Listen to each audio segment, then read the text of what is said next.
How's it going, guys? In today's video, I'm going to be putting each faction in Rising Storm 2 Vietnam on a tier list. Now, this is the first tier list I've ever done, so I barely know what I'm doing. But I just want to explain why I like a faction and why I like it over another faction. Now, I need to get a couple of things out of the way before I get in the video, and that is, one, this is my opinion. My opinion is no better than your one, so don't get upset and get your pitchforks if I say something that you don't like. The second thing is, I'm not taking into consideration factions that change throughout the campaign, because in Australia we just don't have any campaign servers and I can't even connect to any without getting like 300 ping. So yeah, just ignore the campaign. And the third thing is, if you do not like this video and subscribe, you will miss every single shot. So you better like the video, because I mean, I'm going to be playing with some of you guys and I kind of want you guys to land the shots. I mean, I'm just looking out for you. I don't make the rules. I want you guys to do well in the games. Anyways, let's get into the video.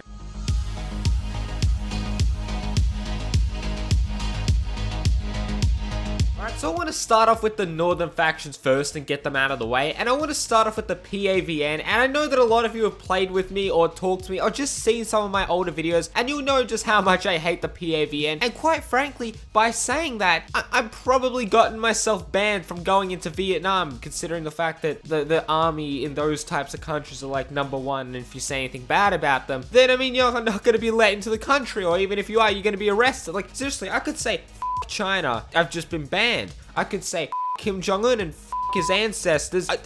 I just made myself banned. And then, you know, another thing is, you know, you could say it about like the king of Thailand, and I know some people might get offended, so I don't mean any disrespect, but this is hypothetical. I could say, you know, him, and then, oh my god, you can actually get arrested for saying this. So yeah. And honestly, now that I look back at the script that I made for myself, it was like 4 o'clock in the morning. I don't know why I put that in. I don't know. I think I must have watched something in the news about China acting up again, and I'm like, you know what, these countries in particular. No offense if you're from there, but that's probably why they're in there. But anyways, the reason why I don't like the PAVN, and I'm not going to go too much into detail, but that's because I just don't like the weapon choice, first of all, because you either get the AK-47 or the SKS. That's primarily the only guns that you have a variety of in the game. And I understand, I call myself a bit of a hypocrite though, because, you know, you got the AK-47, you got 3 variants of it, and then you have the SKS, so that's what, 4 different weapons. When you play as the United States Army, usually, unless you're me who just got a fancy new SSD, because oh my god, it's so fucking good. It's like I load into the map before anyone else's. I have at least 5 seconds to like pick any class that I want. Oh my god, I'm sorry. But what I'm saying is, most people are going to be playing as the infantry role, and as an Americans, you only get the M14 and the M16. But I mean, let's be honest, those,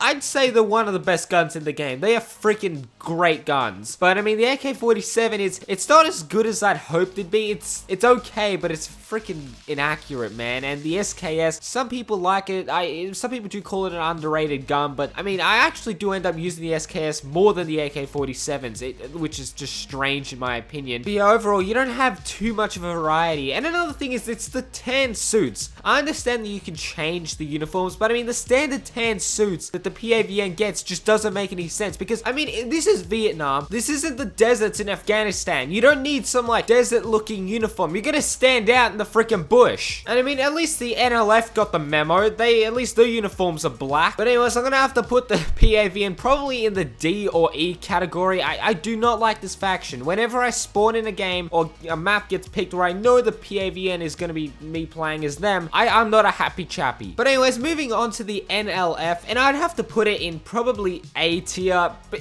they're a good faction. They're probably one of the best factions. Obviously the best northern faction. They have a good variety of guns, even in just your general grunt class. You know, you got the AK-47, SKS, MAZ-49, Mosin, and the M1 carbine, even though I hate the M1 carbine, but I like the MAZ-49 and even the Mosin. They're good guns in my opinion. But another thing is, you get the PPSH, which just shits on the K50M in my opinion. Like the K50M, it's not good. I don't like it. Some people say it's a good gun, but I don't like it. I do not like this gun. The PPSH is better. You can stick a drum mag on it. Sure, it was nerfed many years ago, and it's just completely useless at range. I remember the other day I was shooting some level 20 or something over 50 meters. For some reason, it took him a little bit of time to kind of aim and shoot at me because I had enough time to try and line up my shots, but the gun was bouncing everywhere. But in close quarters, if you run up to a windowsill, you're able to literally just spray and pray into the freaking building. It's insane. And you also get the MP40, which it's not as good as I'd want it to be, but it's still a good gun in my opinion. I like to use it from time to time. I don't mind it. And he also gets the Fugas trap, which is pretty damn cool. But I mean, overall, compared to the PAVN, the NLF is just, it's better. They're better. I don't care. I'm willing to fight anyone in the comments section on that. And I mean, unless you're like Vietnamese or something and you want to play as the PAVN just for like, you know, historical reasons, then I mean,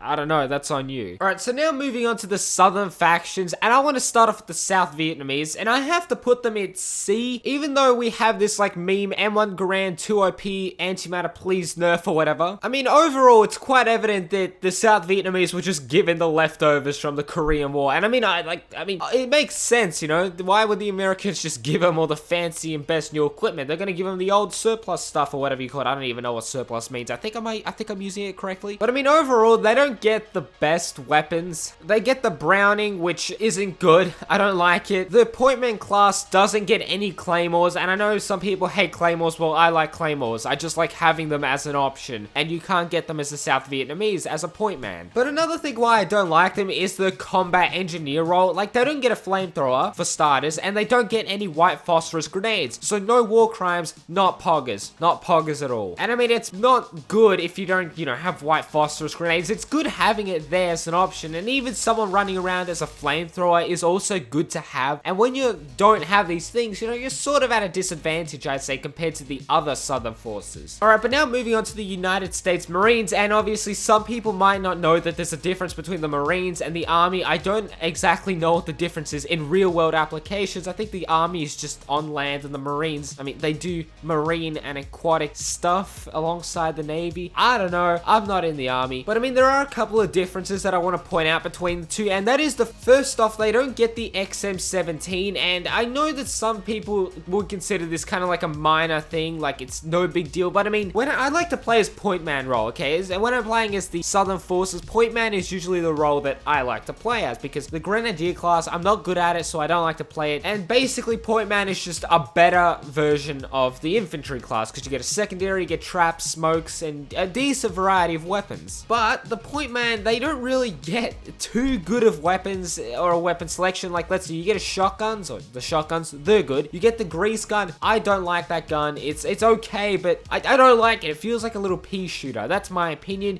Obviously, some people would disagree with me, but that's my perception. And I'm pretty sure you also get the, you get the M14 as the Marines. I'm positive. That's good. But I mean, you don't get too good of the weapons. But in the United States Army, you get the XM17, which is basically a shorter, smaller, better version of the M16. And whenever I play as Pointman, I like to use the XM17 because, I mean, I actually do end up liking the M16. It's actually my most used gun in the game. So when I don't have the XM17 available, because I mean, let's be honest, the XM17, you can use it at long ranges, just like an M16 at all ranges, basically. But when you don't have that option, you're limited to weapons that are only good for close range, like the Thompson. I hate that gun. Grease gun, it's good at close range. It's not good at range. Shotguns, I mean, do I really need to say that they're not that good at range? I mean, they can be good at range, but they're not consistently good like an assault rifle or other submachine guns. Okay, let's be honest. Sure, you're gonna pull off some insane shots from like 80 meters away sometimes, but you shouldn't consistently rely on it. And another thing about the Marines that I hate is the snipers. They get the M1D, which is, it's good. I don't mind the M1D. It's literally just an M1 Garand, so, you know, it's not too bad, but the zoom on that weapon is terrible. It's, out of all the sniper rifles, this has the smallest zoom, and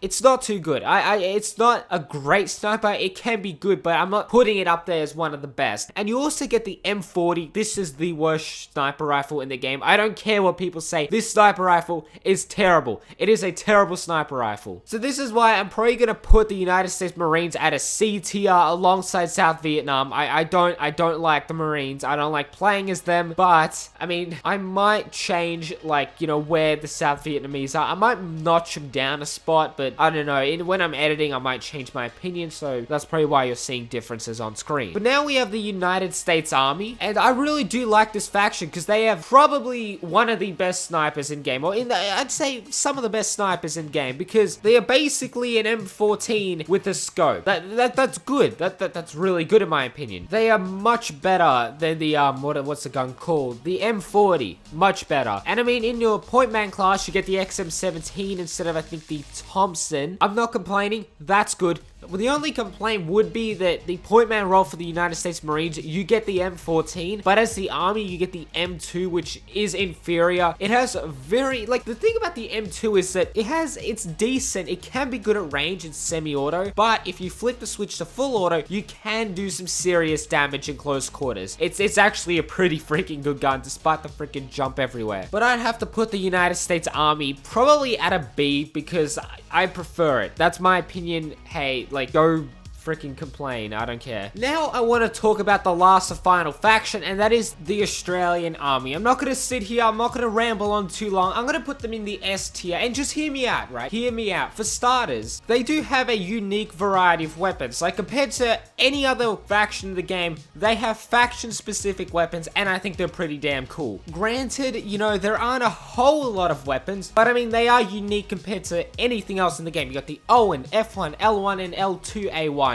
But, right, hear me out, right? But the main reason why the Australian Army deserves to be S tier, and that is because of this one thing, this one specific thing, and that is the Grenadier class. Now, the Grenadier class is freaking just, oh my god, it's insane. Because you're able to carry a grenade launcher, right? 6 grenades, 40mm high explosive grenades, and 2 smokes. Okay, that's good, that's good. You can't change the ammunition loadout for this sort of loadout of the grenade launcher, right? You can't change it, but you get a secondary or a primary as an additional primary. You get a primary as a secondary weapon, and that is the F1 or the Owen weapon. And I mean, I just think that's insane, because not only do you get to carry an additional primary, you don't suffer a mobility penalty, because you know, if you're a machine gunner or you're carrying a Dushka or an RPG, you run significantly slower compared to other classes, but not as this class. You receive literally no penalty, and I just think that's absolutely insane. And I mean, the thing is, I had to literally, as I'm recording this, open Rising Storm 2 Vietnam and open up like an offline map on Long Tan and just pick this weapon loadout. And I mean,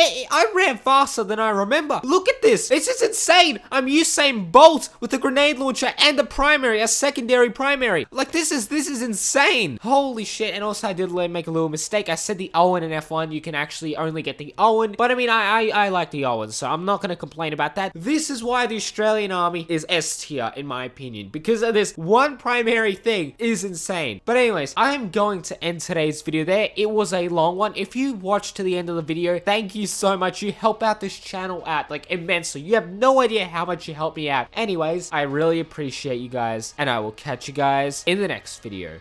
Peace.